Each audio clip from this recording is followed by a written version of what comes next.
Ayan, sa mapagpalang araw mga members, nandito po ako sa compound ng Viloria. Ituturo ko lang sa inyo kung saan yung lote na ating ipinagpipray.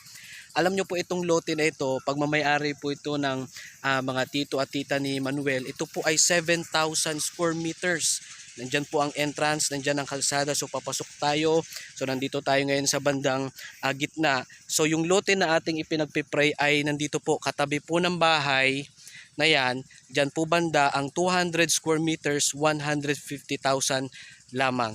Okay, so sabi ni Tatay Claudio, yung tito ni Manuel, na kapag tayo ay nais pang bumili ng iba pang lote dito, ay papayag sila.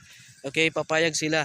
Kaya pag mabili natin yan, alam nyo ba ang good news din, pag mabili natin yung lote na ito, na 200 square meters, itong bahay na ito ay pinapagamit sa atin ng libre. At especially sa aking pamilya, pwede namin itong magamit ng libre kapag mabili yung lote dito. At sabi niya, kung gusto nyo pang bumili ng iba pang lote dito, ay pumapayag sila sapagkat ito ay napakalawak na lote. 7,000 square meters at napakalapit din sa kalsada.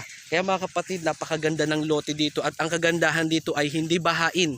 So kapag dumiretso ka pa dyan at lumiko ka, matatanaw mo na ang evacuation center tsaka yung health center. So napakalapit lang at sabi ni Cap, yung lote dun banda ay magkakaroon pa ng maraming bahay in the near future. Ayan po yung lote na ating pinapanalangin mga kapatid. Iluhod po natin to sa Panginoon. Lord willing, next year mabibili natin yan by the grace of God. God bless you all and have a great day.